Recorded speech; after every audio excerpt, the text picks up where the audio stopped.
جی مولانا السلام علیکم، آپ شروع کر سکتے ہیں، آپ کی آواز آ رہی ہے۔ السلام علیکم ورحمۃ اللہ وبرکاتہ۔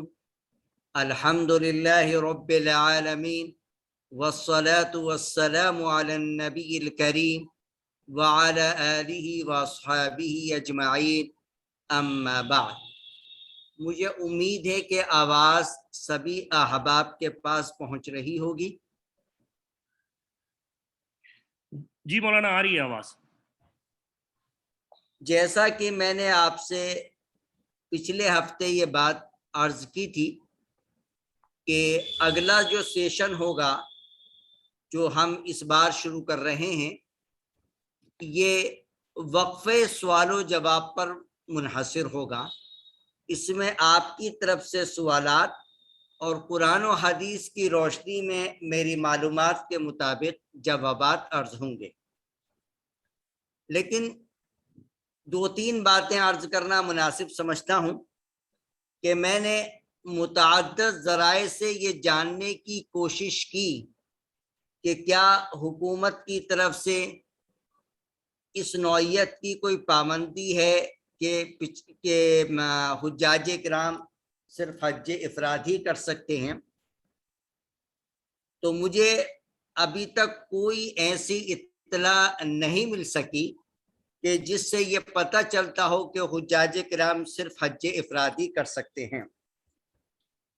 گزشتہ سال سعودی حکومت کی طرف سے 1000 مہمانوں کو مکہ مکرمہ بلایا گیا تھا اور اس کے بعد ان کا چیک اپ ہوا تھا۔ ان میں سے 20 حضرات بیمار نکلے تھے۔ 980 لوگوں کو واپس قرن المنازل الطائف کی میقات بھیجا گیا تھا اور وہاں سے سب لوگوں نے حج افراد کیا تھا، اور یہ حکومت کے خرچے پر پورا حج تھا۔ اس کی وجہ سے گزشتہ سال کا نظام یقیناً مختلف تھا، لیکن ان سال کوئی اس نوعیت کی پابندی بظاہر نہیں نظر آتی کہ جس سے یہ معلوم ہو کہ عازمین حج صرف حج افراد ہی کر سکتے ہیں۔ ہاں، یہ بات واضح طور پر معلوم ہوئی کہ عازمین حج اپنے حج آپریٹر کے ساتھ رہیں گے، اور اس حج آپریٹر کو جو وقت دیا گیا ہے عرفات جانے کا مینا سے، یا عرفات سے مزدلفہ آنے کا، یا مزدلفہ سے مینا آنے کا، یا کنکریاں مارنے کا، یا طواف افاضہ کے لیے مکہ مکرمہ آنے کا، تو ہر ممکن کوشش یہی کی جائے گی کہ عازمین حج اپنے حج آپریٹر کے ساتھ ہی اعمال حج کے ادا کریں۔ یقیناً اس میں کچھ مسائل میں دشواری آ سکتی ہے، چونکہ علماء کے درمیان، فقہا کے درمیان حج کے ارکان، فرائض، واجبات میں کچھ اختلاف ایک عرصے سے چلا آ رہا ہے۔ تو یقیناً کچھ مسائل درپیش ہو سکتے ہیں، تو میری آپ سے ریکویسٹ ہے کہ میرا نمبر محفوظ کر لیجئے گا، جس کے لیے جو صورتحال پیش آئے وہ وہیں سے مجھے کال کر لے۔ میں نے اپنا واٹس ایپ کا سعودی عرب کا نمبر بھی دے رکھا ہے اور انڈیا کا کانٹیکٹ نمبر بھی دے رکھا ہے۔ عازمین حج کو حج کے ایام میں، یعنی 7 ذی الحجہ سے 13 ذی الحجہ تک یہ اجازت ہے کہ وہ دن رات میں جب چاہیں، جس وقت چاہیں مجھے کال کر لیں۔ تو جو حج آپریٹر کی طرف سے ہدایات آئیں، اگر وہ آپ نے جو یا ہم نے جو سمجھایا ہے اس کے مخالف پڑ رہا ہو تو ہمیں کال کر لیجئے گا، اور اس کا فوری طور پہ سالوشن پیش کر دیا جائے گا کہ کس نوعیت سے کیا جائے۔ مثال کے طور پہ ایک حج آپریٹر کی طرف سے یہ کہا گیا کہ سارے کے سارے حاجی، یعنی ان کے حاجی جو ان حج گروپ کے ساتھ جا رہے ہیں، 10 یا 11 ذی الحجہ کو مکہ مکرمہ میں جا کے طواف افاضہ جس کو طواف زیارت حج کا طواف کہتے ہیں نہیں کریں گے، بلکہ 12 ذی الحجہ کو کریں گے، اور وہی طواف جو ہے ان کا طواف وداع بن جائے گا۔ حالانکہ انہوں نے یہ پڑھا تھا اور ہم نے یہ سمجھایا تھا کہ وداعی طواف الگ کیا جائے گا اور حج کا طواف الگ کیا جائے گا، تو میں نے فوراً ان کا حل پیش کر دیا کہ اگر وہ 10 یا 11 ذی الحجہ کو مکہ مکرمہ نہیں لے جا رہے ہیں تو کوئی حرج نہیں، 12 کو لے جا رہے ہیں تو 12 کو جائیے۔ وہ آپ سے یہ کہہ رہے ہیں کہ ایک طواف 2 نیت سے کر لیجئے، ہم کہتے ہیں نہیں، 2 ہی طواف کرنے ہوں گے، اور وہ آپ کو ہر حال میں اتنا وقت دیں گے کہ آپ بآسانی 2 طواف کر سکیں۔ یعنی جس وقت آپ کو وہ لے کر گئے، حرم میں آپ کو چھوڑا، تو آپ نے جو ہے ایک طواف کیا، اور اگر 2 رکعت نماز پڑھنے کا موقع مل گیا فوراً 2 رکعت نماز پڑھی، اور ایک دم دوسرا طواف وداعی طواف شروع کر دیا، بھلے ہی آپ کا کوئی عمل باقی رہ گیا ہو، لیکن یہ ایسی مجبوری کی حالات میں کافی ہو جائے گا۔ تو 12 ذی الحجہ کو اگر آپ کو لے جایا جا رہا ہے اور کہا یہ جا رہا ہے کہ ایک ہی طواف سے دونوں نیتیں کر لیجئے، تو یہ ہماری سمجھ میں نہیں آتا، اور نہ اس کی کوئی مثال حضور اکرم صلی اللہ علیہ وسلم، صحابہ، تابعین، محدثین سے ملتی ہے۔ اس لیے ہم کہیں گے کہ ٹھیک ہے، آپ ان کے آرڈرز کو ہی فالو کریں، بس اتنا کریں کہ ایک طواف کر دیں طواف افادہ کا، اور فوراً ہی دوسرا طواف کر دیں، یہ وداعی طواف بن جائے گا۔ اور اگر کسی وجہ سے رش زیادہ ہو اور 2 رکعت نماز پڑھنے کا موقع نہ مل پا رہا ہو، تو طواف افادہ کریں، حج کا طواف جس کو کہا جاتا ہے، فوراً ہی وداعی طواف کر لیں، اور بعد میں 2 رکعت کر کے 4 رکعت ادا کر لیں۔ پہلے 2 رکعت طواف افادہ کی، اور اس کے بعد 2 رکعت طواف وداع کی۔ تو اس نوعیت کا جو بھی انشاءاللہ العزیز حل ہوگا ہم پیش کریں گے، تاکہ آپ حضرات کا پہلا یا دوسرا یا جو بھی حج بدل آپ کر رہے ہیں وہ کوئی رکن اس کا رہ بھی نہ جائے، اور حکومت کی طرف سے جو ہدایات ہیں اس پر عمل بھی کیا جائے۔ ظاہر ہے کہ حکومت کا اپنا مقصد ہے کہ بھائی سیفٹی کے ساتھ اور سکون کے ساتھ جو ہے حج ادا ہو جائے، یقیناً ان کی ذمہ داری ہے، وہ اس ذمہ داری کو ادا کر رہے ہیں۔ اور جہاں تک کچھ مسائل کا تعلق ہے تو ہم علماء حضرات موجود ہیں، آپ ہم سے رجوع کیجئے، انشاءاللہ العزیز ہم اس کا حل پیش کرنے کے لیے تیار ہیں۔ اب میں نے آپ کو بتانا ہے کہ حج کی 3 قسمیں ہیں، جیسے کہ آپ جانتے ہیں، ایک ہے حج تمتع، ایک ہے حج قران، اور تیسرا ہے حج افراد۔ حج افراد میں صرف حج کیا جاتا ہے، عمرہ اس میں شامل نہیں ہوتا۔ حج قران میں عمرہ اور حج دونوں ایک ہی احرام سے ادا ہوتے ہیں، یعنی طواف اور سعی کے بعد بال نہ منڈوا کر، بال نہ کٹوا کر اسی احرام کی حالت میں منی چلے جاتے ہیں۔ اور اگر آپ حج تمتع کر رہے ہیں تو اس کا مقصد یہ ہے کہ آپ پہلے عمرے کا احرام باندھیں، عمرے کی ادائیگی کر لیں، بال منڈوا دیں یا کٹوا دیں، اور اس کے بعد چلے جائیں منی، اور وہاں جا کر حج کے اعمال کریں، منی ہی سے حج کا احرام باندھیں اور حج کے اعمال کریں۔ تو اگر کسی طرح سے شک شبہ ہے کہ معلوم نہیں ہمارا حج آپریٹر پہلے عمرہ کروائے گا نہ کروائے گا، تو حج قران یا افراد کا احرام باندھ لیں۔ یقیناً حج افراد کے مقابلے میں تمتع یا قران زیادہ افضل ہے، لیکن ایسی مجبوری کی صورت میں جس کی بھی گنجائش ہو، افراد، قران، تمتع، وہ آپ کر لیجیے۔ اب میری رائے یہ ہے کہ کوشچن آنسر کا سیشن شروع کیا جائے۔ جن حضرات کے جو سوالات ہیں وہ پیش کریں، انشاءاللہ العزیز اس سے آپ لوگوں کو زیادہ فائدہ ہوگا۔ جی مفتی صاحب، ایک سوال تو اسی حوالے سے ہی تھا کہ یہ جو قران میں بعض اہل علم کی رائے جو ہے وہ یہ ہے کہ قران میں صرف ایک ہی صحیح ہوتی ہے، تو اور اگر وہ صحیح کرنے نہ جانے دیں، ہمیں قران کی نیت کر کے آئے، طواف بھی کر لیا لیکن صحیح نہ کرنے دی ہمیں، تو پھر ایسی صورت میں ہم کیا کریں گے؟ دیکھیے ایسا ہے، ہمارے علماء نے جو بات قرآن و حدیث کی روشنی میں حضور اکرم صلی اللہ علیہ وسلم کے حج کے اعمال کی روشنی میں جو بات صحیح سمجھی ہے وہ یہ ہے کہ حج قران میں بھی دو سعی ہیں، ایک عمرے کی سعی جو عمرے کے طواف کے بعد کی جاتی ہے، اور ایک حج کی سعی جو طواف زیارت طواف افادہ کے ساتھ کی جاتی ہے۔ تو میں یہ سمجھتا ہوں کہ انشاءاللہ العزیز اگر آپ حج قران کا احرام باندھیں گے تو سعی کی اجازت انہیں ہر حال میں دینی ہوگی، کیونکہ ایک آدمی حج افراد کر رہا ہے تب بھی تو وہ سعی کرے گا۔ یعنی اگر کوئی شخص حج افراد کر رہا ہو اور حج کا طواف کرنے کے لیے مینا سے مکہ آئے تو وہ بھی سعی کر کے جائے گا، تو اس وجہ سے سعی کرنے سے نہیں روکا جائے گا، بالکل اس میں کوئی شک شبہ نہیں ہے۔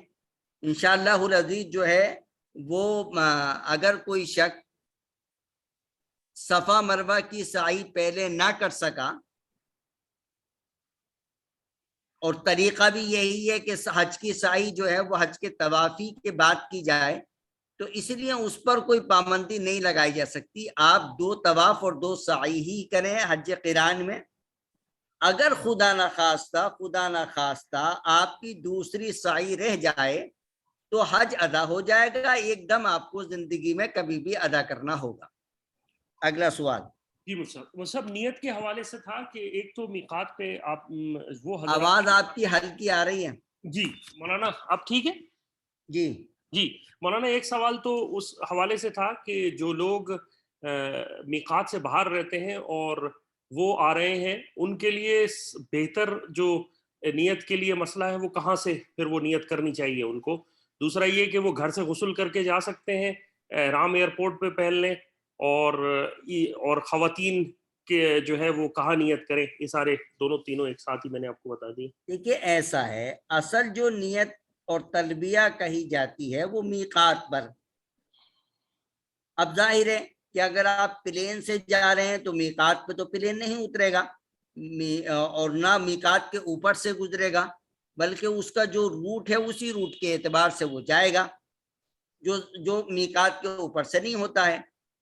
تو اب جو ہے پلین سے جانے والے لوگ یا جو بائی بس بھی جا رہے ہیں یا بائی کار جا رہے ہیں تو وہ غسل وغیرہ اپنے گھر پہ کر لیں، اور جو احرام سے پہلے صفائی وغیرہ کی جاتی ہے، زائد والوں کی صفائی، ناخن وغیرہ کا کاٹنا، وہ بھی سارے کام اپنے گھر سے ہی کر لیں، کیونکہ آدمی چند گھنٹوں میں میقات پہنچ جاتا ہے اگر بس سے بھی جا رہا ہے تو، اور وہاں جا کر اگر غسل کرنے کا موقع مل رہا ہے تو غسل کر لے، اور اگر نہیں مل رہا تو کوئی حرج نہیں۔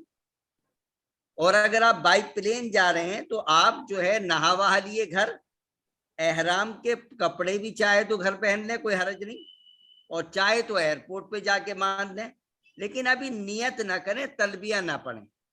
نیت اور تلبیہ اس صورت میں کریں جب آپ فلائٹ میں جا رہے ہیں تو فلائٹ اڑ جائے، ٹیک آف لے جائے، کیونکہ کسی وجہ سے اگر فلائٹ مس ہو جائے تو آپ کے اوپر احرام کی پابندیاں نافذ نہ ہوں۔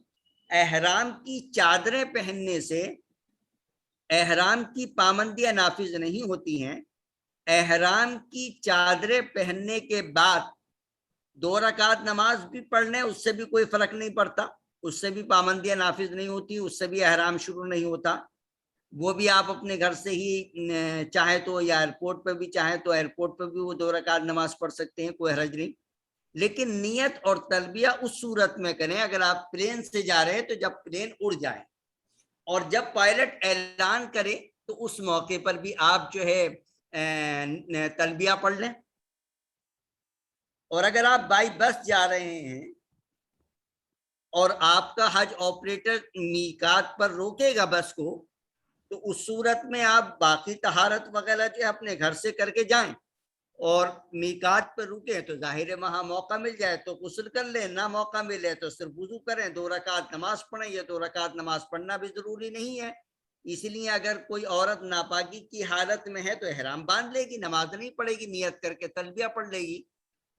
تو اس طرح سے جو ہے وہ جو پلین سے جا رہے ہیں وہ نیت کریں، تلبیہ پڑھیں کب؟ جب پلین ٹیک آف لے جائے۔ احرام کی چادریں گھر سے باندھ کے بھی جان سکتے ہیں اور ایئرپورٹ سے بھی پہن سکتے ہیں۔ جی اگلا سوال۔ مولانا ایک سوال یہ تھا کہ ایک شخص نے عید کے دنوں میں عمرہ کر لیا تھا، وہ میقات سے باہر کا رہنے والا ہے، کیا اب وہ پچھلا عمرہ جو کیا تھا اور وہ اپنے ریاض واپس آ گیا، دمام واپس آ گیا، تو اب وہ بس سمجھ میں آ گیا سوال۔ جی اگر کوئی شخص میقات کے باہر رہتا ہے، مثلا ریاض میں، نجران میں، جیزان میں، اور اس کے بعد اس نے عید کے بعد کوئی عمرہ کیا شوال کے مہینے میں یا ذیقعدہ کے مہینے میں جو چل رہا ہے، جس کی آج 28 تاریخ ہے ایکچوئل ڈیٹ، اور اس کے بعد اپنا گھر واپس چلا گیا، جہاں کا بھی رہنے والا ہے، ریاض کا ہے تو ریاض واپس چلا گیا، جدہ وہ نجران کا ہے تو نجران، تبوک کا ہے تو تبوک، دمام کا ہے تو دمام چلا گیا واپس۔ اب وہ دوبارہ حج افراد کر رہا ہے تو یہ حج تمتع نہیں بنے گا۔ حج تمتع کے لیے ضروری ہے کہ ایک ہی سفر میں گھر واپسی سے قبل عمرے کے بعد حج کا احرام باندھا جائے۔ جس طرح سے ہندوستان پاکستان سے جو حاجی آتے ہیں وہ عمرے کا طواف کرنے کے بعد، عمرے کی سعی کرنے کے بعد احرام اتار دیتے ہیں، مکہ رہتے ہیں، مینا رہتے ہیں، مدینہ رہتے ہیں، کبھی جدہ چلے جاتے ہیں کسی رشتہ دار وغیرہ سے ملنے کے لیے، لیکن اپنے گھر وطن واپس نہیں جاتے ہیں، اور اس کے بعد جو ہے احرام باندھ کر حج کی ادائیگی کر لیتے ہیں، تو یہ ان کا تمتع بن جائے گا، کیونکہ ایک ہی سفر میں گھر واپسی سے قبل عمرے کے بعد حج کا احرام باندھ کر حج کی ادائیگی کی جا رہی ہے۔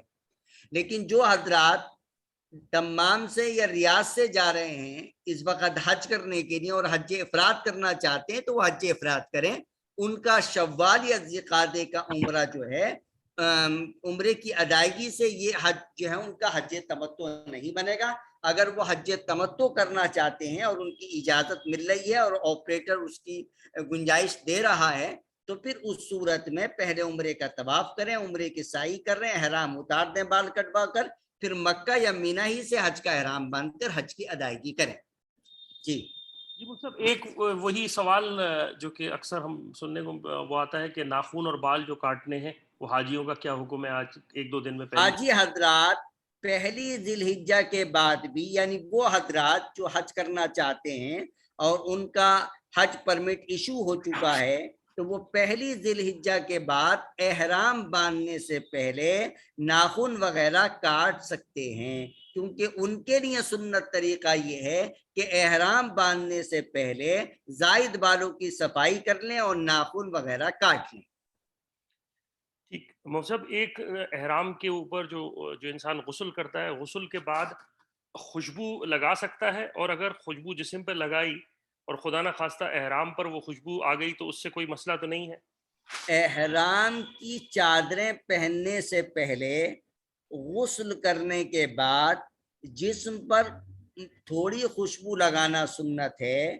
اب ظاہر ہے کہ آپ نے خوشبو وہ بدن پہ لگائی اور اس کے بعد احرام کے کپڑے پہن لیے تو یقیناً احرام پر بھی خوشبو آئے گی۔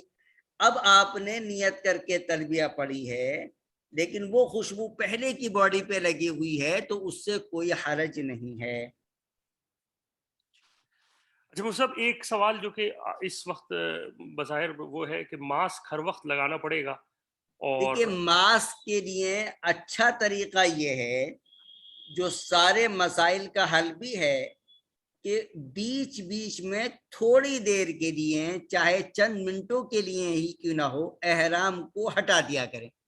مثلا آپ جو ہے باتھ روم جا رہے ہیں تو اس وقت 2-4 منٹ کے لیے آپ احرام وہ ماسک ہٹانا چاہیں تو ہٹا دیں۔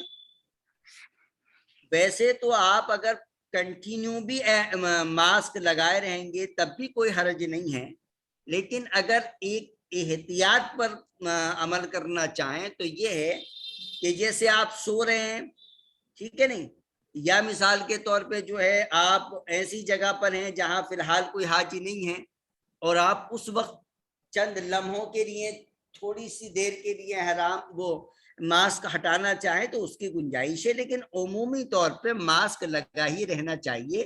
اسی میں آپ کی اور تمام حاجیوں کی عافیت ہے.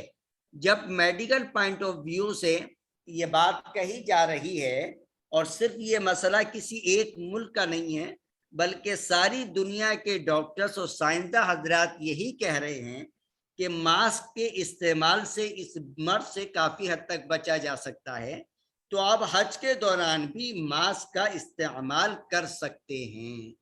ماسک استعمال نہ کرنے پر آپ بضد نہ ہوں. ہاں، وہ میں نے آپ کو بتلایا کہ تھوڑا بہت اگر کبھی کبھار 2-4 منٹ کے لیے جب آپ تنہا ہو، ایسی جگہ پر ہوں کہ آپ احرام وہ ماسک ہٹا سکتے ہوں تو ہٹا لیں کچھ دیر کے لیے. تو انشاءاللہ العزیز اس صورت میں کوئی بھی دنیا کا عالم یہ نہیں کہہ سکتا کہ آپ کے اوپر دم واجب ہوا. اچھا مصعب، یہ اگلا سوال. جی مصعب، ایک سوال یہ تھا کہ یہ احرام کی جو 2 چادریں ہیں، بعض میں بٹن لگے ہوتے ہیں یا پن لگی ہوتی ہیں، ان کا کیا حکم ہے؟ اور یہ خالی دیکھیے، احرام کی چادریں جو مرد حضرات اوڑھتے یا پہنتے یا استعمال کرتے ہیں، ان کے لیے اچھا طریقہ یہی ہے کہ اس میں کوئی پن، کوئی بٹن یا کوئی اس طرح کی چیز لگی ہوئی نہ ہو. کچھ لوگ لاسٹک ڈال لیتے ہیں، تو یہ صحیح طریقہ نہیں ہے. صحیح طریقہ یہی ہے کہ احرام کی دونوں چادریں بغیر کسی بٹن، بغیر کسی کمرمند یا بغیر کسی لاسٹک کے استعمال کی جائیں. ہاں، اگر کسی شخص کو کوئی دشواری ہے، مثلا کسی شخص کا پیٹ کچھ زیادہ ہی نکلا ہوا ہے یا کوئی اس نوعیت کی دشواری ہے اور اس کے لیے احرام کی چادر کو سنبھالنا بظاہر مشکل ہے، یا کوئی شخص بہت بوڑھا ہے اور وہ حج کر رہا ہے لیکن اس کے لیے احرام کی چادر کا سنبھالنا مشکل ہو رہا ہے، تو اگر بدرجہ مجبوری اس نوعیت کی کوئی چیز لگائی جائے تو گنجائش تو ہے، لیکن عام آدمی کو بچنا چاہیے. پھر بھی اگر کوئی شخص اس نوعیت سے احرام باندھ کر حج کی ادائیگی کر لے تو حج ادا ہو جائے گا، کوئی دم واجب نہیں ہے. احتیاطاً صدقہ ادا کر دیا جائے، جیسے عید الفطر کا صدقہ دیا جاتا ہے اسی نوعیت سے صدقہ دے دیا جائے. جی مصعب، اسی حوالے سے ایک سوال جوڑ دیتا ہوں کہ یہ صدقہ یا دم جو ہے، اگر کوئی شخص حج کرنے کے بعد بظاہر احتیاط دینا چاہے تو کیا دے سکتا ہے دم یا صدقہ بھی؟ اور یہ صرف اور صرف حدود حرم میں ہوگا یا باہر بھی دیا جا سکتا ہے؟ دیکھیے، دم احتیاطاً دے دیا جائے یہ تو کوئی عقل مندی نہیں ہے. بھائی علماء حضرات سے مسئلہ پوچھیں، اگر علماء حضرات کہیں تو دم دیں، اور علماء حضرات کہیں کہ دم واجب نہیں ہوا تو بلا وجہ میں کوئی احتیاط کی ضرورت نہیں ہے. علماء سے رجوع کرنے کے بعد اگر علماء حضرات کہتے ہیں کہ آپ کے اس مسئلے میں دم واجب ہوا ہے تو دم ادا کیا جائے. ہاں، صدقہ جو ہے احتیاطاً دیا جا سکتا ہے، کوئی حرج نہیں ہے، چونکہ اس میں غربا کی مدد ہے، اور آدمی جب نیک عمل کرتا ہے تو کوشش کرتا ہے کہ کچھ پیسے غریبوں کو بھی ادا کر دے. اب بات آتی ہے اگر کسی شخص کے اوپر دم واجب ہو گیا ہے تو دم تو ہر حال میں ادا کیا جائے گا مکہ مکرمہ کی سرزمین میں ہی، حدود حرم کے اندر ہی دم دیا جاتا ہے. البتہ صدقہ اگر واجب ہوا ہے تو صدقہ حدود حرم کے باہر بھی دیا جا سکتا ہے، لیکن اگر حدود حرم کے اندر ہی صدقہ دے دیا جائے تو زیادہ احتیاط پر مبنی قول ہوگا. دم اگر کسی کے اوپر واجب ہو جائے تو اس کی وجہ سے ہمارا دم نہیں نکلنا چاہیے، بلکہ یہ بھی اللہ کا ایک حکم ہے. جس طرح سے نماز میں کبھی کوئی غلطی ہو جاتی ہے تو سجدے سہو کرنا پڑتا ہے، غلطی کا سجدہ کرنا پڑتا ہے، اسی طرح سے حج کے ارکان میں کبھی کوئی ایسی غلطی ہو جائے تو اللہ کی رضا کے لیے خوشی خوشی دم دینا چاہیے. اب دم دینے کی مختلف شکلیں ہیں.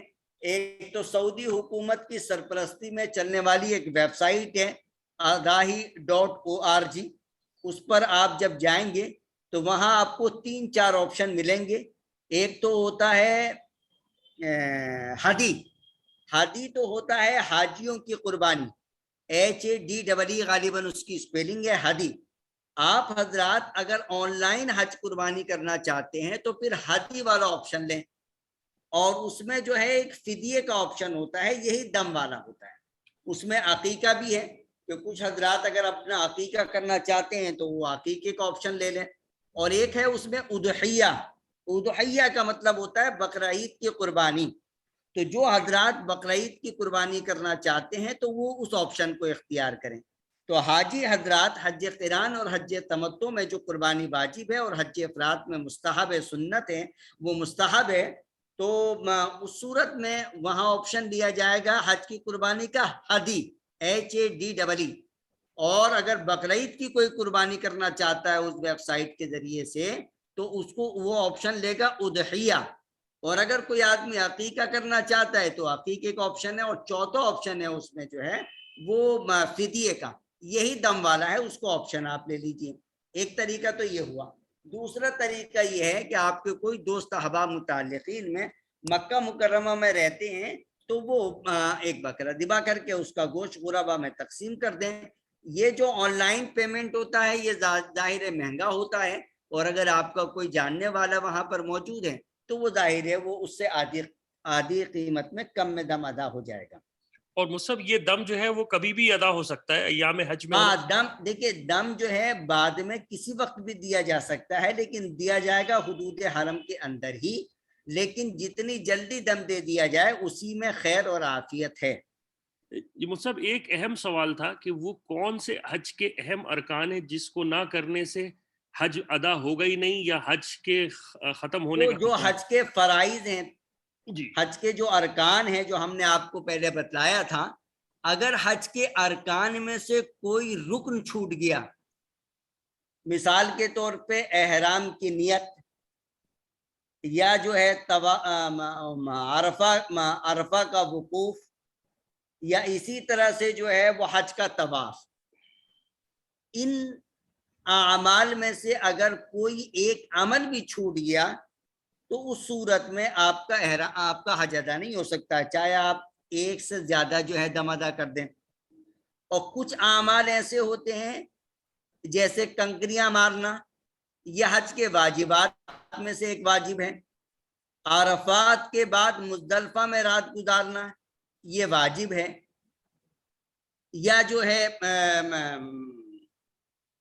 کیا بولتے ہیں اس کو، حج کی سعی کرنا، ہمارے علماء کی رائے کے مطابق حج کی سعی جو ہے وہ واجبات میں سے ہے، اور دیگر علماء کی رائے کے مطابق حج کی سعی فرائض اور ارکان میں سے ہے۔ تو ہمارے علماء کے نقطہ نظر کے مطابق اگر کسی شخص کی حج کی سعی چھوٹ جائے تو وہ دم ادا کر دے گا تو اس کا حج ادا ہو جائے گا۔ تو یہ بڑے بڑے اہم اعمال تھے جن کے چھوٹنے پر یا تو دم آتا ہے یا اس کی اور کچھ مختلف شکلیں ہوتی ہیں جو علماء سے فوری طور پہ رجوع کیا جائے اس سلسلے میں۔ اچھا مصب، حج یہ احرام کے اندر خدا نہ خواستہ کسی کے جسم پر کوئی کٹ لگ جائے اور خون نکل آئے، یا کوئی پھوڑی پھنسی خون نکلنے سے احرام کا کوئی فرق نہیں پڑتا، خون سے احرام کا کوئی تعلق نہیں ہے۔ کسی آدمی کے چوٹ لگ جائے، خون نکل جائے تو اس سے کوئی فرق نہیں پڑتا۔ ٹھیک مصب ایک سوال یہ تھا کہ یعنی ہمیں اپنی طرف سے جو ہے وہ ناخن نہیں توڑنا ہے، کوئی کھال ہماری نکلی ہوئی ہے وہ نہیں توڑنا ہے، لیکن اگر کسی کے چوٹ لگ جائے، مثال کے طور پہ گر جائے، خون نکل جائے، تو اس سے کوئی فرق پڑنے والا نہیں۔ ٹھیک مصب، جب یہ ہم نیت کر لیں گے، ایک تو یہ کسی نے پوچھا ہے کہ نیت جو ہے وہ صرف خالی دل میں کر لیں یا زبان سے بھی کہہ لیں؟ دیکھیے، نیت تو اصل میں دل کے ارادے کا نام ہے، لیکن زبان سے بھی کہہ لیں تو بہتر ہے۔ یعنی مثال کے طور پہ زبان سے اپنی زبان میں ہی کہہ لیں کہ میں حج کر رہا ہوں اپنے والد کی طرف سے، یا میں اپنا حج کر رہا ہوں، یا جو ہے میں حج افراد کر رہا ہوں، حج قران کر رہا ہوں۔ اگر تمتع کا ارادہ ہے تو پہلے عمرے کا احرام باندھنے کے بعد میں حج کی نیت کی جائے گی۔ تو اصل تو دل کا ارادہ ہے، لیکن زبان سے بھی ان الفاظ کو اگر کہتے تو بہتر ہے۔ اچھا مصعب، طواف قدوم کے بارے میں سوال تھا کہ طواف قدوم افراد والوں کے لیے کیا یہ واجب ہے، یہ سنت ہے، کیا عمل ہو؟ طواف قدوم کسی بھی حال میں واجب نہیں ہے، وہ آدمی حج افراد کر رہا ہو یا قران یا تمتع کر رہا ہو۔ اب کس کے لیے مستحب ہے، کس کے لیے سنت ہے، کس کے لیے بہتر ہے؟ تو جو شخص حج افراد کر رہا ہے تو ظاہر ہے اس کا اصل حج تو شروع ہوگا مینا سے، مینا سے پہلے کوئی بھی رکن اس کا نہیں ہے۔ لیکن اگر وہ مکہ جانا چاہتا ہے تو وہاں ایک طواف کر لے، یہی طواف اس کے لیے طواف قدوم ہوگا، جو اس کے لیے بہتر ہے کہ کر لے۔ حج قران کرنے والا عمرے کا طواف کرے، عمرے کی سعی کرے، اب اس کے بعد اگر وہ طواف قدوم کرنا چاہتا ہے تو طواف قدوم کر لے۔ لیکن ظاہر ہے کہ ان ایام میں، ان دنوں میں اس سال اتنی اجازت بظاہر نہیں مل سکتی۔ ہاں، جو حج افراد کے لیے جا رہا ہے اور طواف قدوم کے لیے جو ہے ان کے حج آپریٹر مکہ لے کے جا رہے ہیں تو طواف قدوم کر لے، اور اس طواف قدوم کے بعد حج کی سعی جو بعد میں کی جاتی ہے حج کے طواف کے ساتھ، وہ اس وقت کی جا سکتی ہے۔ حج تمتع کرنے والوں کے لیے کوئی طواف قدوم نہیں ہے۔ تمتع میں پہلے عمرے کا احرام باندھ کر عمرے کی ادائیگی کی جاتی ہے، عمرے کا طواف کیا، عمرے کی سعی کی، بال کٹوا لیے، احرام اتار دیا، اب اس کے بعد احرام باندھ کر مینا جایا جاتا ہے۔ یہاں پر کوئی طواف قدوم نہیں ہے حج تمتع کرنے والے کے لیے۔ لیکن اگر کوئی شخص حج تمتع میں حج کی سعی پہلے کرنا چاہتا ہے تو ظاہر ہے کہ پہلے وہ احرام باندھ کے آیا تھا، عمرے کا طواف کیا، عمرے کی سعی کی، احرام اتار دیا، اب اس نے مکہ ہی سے حج کا احرام باندھا تو وہ ایک نفلی طواف کرے گا اور اس کے بعد حج کی سعی پہلے کر سکتا ہے۔ ٹھیک، تو خلاصہ کلام یہ ہے، جو سوال تھا وہ کس چیز کے متعلق تھا اصل؟ مجھ سے وہ تو حج افراد، مطلب یہ کہ ہاں، قدوم طواف قدوم کے متعلق اصل سوال تھا کہ حج افراد میں طواف قدوم مستحب ہے، اگر موقع مل جائے تو کر لیں۔ حج قران میں ظاہر ہے کہ پہلے عمرے کا طواف، عمرے کی سعی ہوتی ہے، اگر آپ کے پاس وقت ہے، گنجائش ہے اور آپ کو موقع مل رہا ہے تو ایک طواف اور کر لیجئے، تو یہ طواف قدوم ہو جائے گا۔ حج تمتع میں طواف قدوم نہیں ہے۔ اگلا سوال صاحب، ایک سوال یہ تھا کہ جن لوگوں کو شوگر کی بیماری ہے، وہ اگر شوگر وغیرہ ٹیسٹ کرنا چاہتے ہیں تو ان کے لیے اجازت ہے؟ بالکل اجازت ہے، دن میں 10 بار ٹیسٹ کر لیں، شوگر ٹیسٹ سے کوئی فرق نہیں پڑتا۔ ٹھیک مصعب، ایک سوال تھا طواف کے متعلق کہ طواف کے اندر جو ہے وہ ہم جو ہے 7 چکر جو لگائیں گے، اس میں اگر کسی کا کندھا جو ہے وہ ڈھکا ہوا رہ گیا یا اس نے وہ پہلوان والی چال نہیں چلی تو کوئی اس میں قباحت ہے شرعاً؟ طواف میں یعنی جب آپ عمرے کا طواف کر رہے ہوں، جی جی، احرام کی حالت میں جو طواف کیا جاتا ہے اس میں 2 سنتیں ہیں خاص طور پر مرد حضرات کے لیے۔ ایک تو یہ ہے کہ دایاں شولڈر جو ہے وہ کھلا رکھیں، اس کا طریقہ یہ ہوتا ہے کہ احرام کی چادر کو دائیں بغل کے نیچے سے نکال کر بائیں مونڈے پر ڈال دی جاتی ہے، جس سے دایاں کندھا مرد حضرات کا کھلا رہتا ہے، بائیں باؤں جو ہے مرد حضرات کی کھلی رہتی ہے۔ اس حالت میں طواف کرنا سنت ہے۔ اور اس کے علاوہ ایک دوسری سنت یہ ہے مرد حضرات کے لیے کہ پہلے 4 چکروں میں تھوڑا تیز رفتار کے ساتھ چلا جاتا ہے۔ تو یہ دونوں سنتیں ہیں، مرد حضرات کے لیے ہیں اور اس طواف کے لیے ہیں جس طواف کے بعد سعی کرنی ہوتی ہے اور احرام کی حالت میں آپ اگر ہوں۔